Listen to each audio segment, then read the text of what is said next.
Well, our final guest for tonight is Machine, a human machine. She competes in the sport of fitness called Crossfit, and for the last 2 years she's qualified to represent New Zealand at the World CrossFit Games in the USA, where the winner is crowned the fittest person in the world. Kia rahiri ake tātou ia Ruth Anderson-Horrell.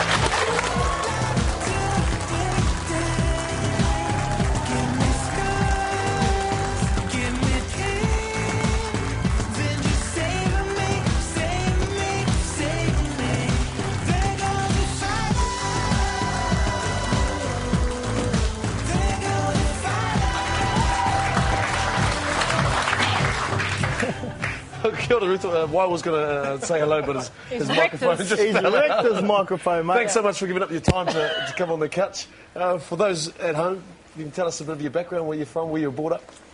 Grew up just out at Invercargill on a sheep farm, and still living down that way, doing the same thing. Hey, not just living down in Invercargill, but how many, I know you come from a farm, how many farming girls actually do CrossFit down your way?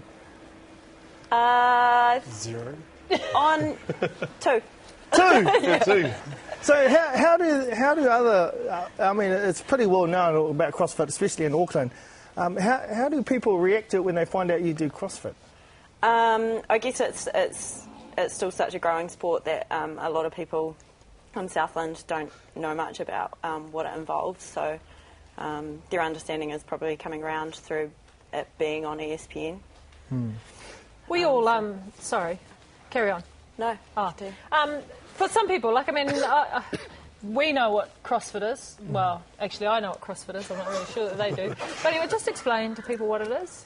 Well, it has a definition: constantly varied functional movement performed at high intensity. But I think what people see is what's done on ESPN, and that's really the extreme level and the elite level, and it really starts back at very basic learning functional movements that are useful for everyday life and for different sports. What events do you have to do, mate? What are all these ones? So you never know what you're going to get when you turn up to the competition, so that's the idea, to test that range of fitness. At the games this year we did rope climbs, sleds, got given like a range of weights, see how far you can get in terms of picking it up. We did a triathlon over a mountain with fins in the swim, and then with one gear and the bike. That was day one. Gear. That was day one. How does a little sheep herder go from rustling sheep and all that stuff, cutting tails off lambs, to being in America competing in the World CrossFit Games? Yeah, I guess it's been a bit of a crazy ride. I started about 4 years ago with just out of my brother-in-law's garage, basically, and we The shearing shed, you mean? Yeah, no. So we kind of just were watching it on the internet and like, wow, look what those people can do, and so we just started doing stuff, and then it sort of came after a few years of competing, and I realised that there was a lot more to it than just smashing yourself. You had to learn a lot of techniques, and there's a lot to learn, so sort of step back a little bit. And did you come from an Olympic lifting background? No, I did a bit of multi-sport, mainly longer distance stuff, so probably that sort of explosive and strength work, something I've really had to work at. But this weekend you're competing in the New Zealand Weightlifting Championships, is that right? Yeah, up for the National Olympic Weightlifting comp. Fairly good chance of qualifying for the Commonwealth, I hear.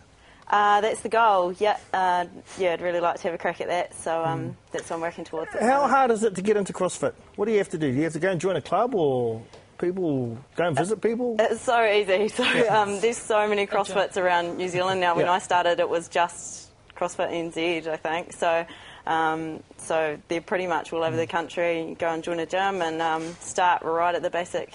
Do you think it'd be good for Mahi? I was going to say, how much weight in soccer? How much weight training do you do? Or is it all on the water? Personally, we do stuff all. Just Dick Tonks doesn't really believe in it, so some of the rowers do a bit. I'm sure it'd be beneficial to get a bit of a workout for the whole body rather than just certain muscles. But Ivan, what about you guys? Any Yeah, we do a bit. weight training in case you fall over, do those dives and all that sort of stuff? Yeah, we do a bit. I think I could do a little bit more. But,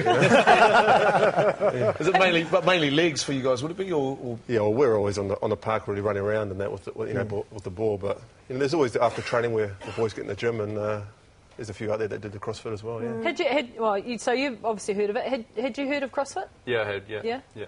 I might take Ivan on a gun show. Nice. a challenge. Anyway, after...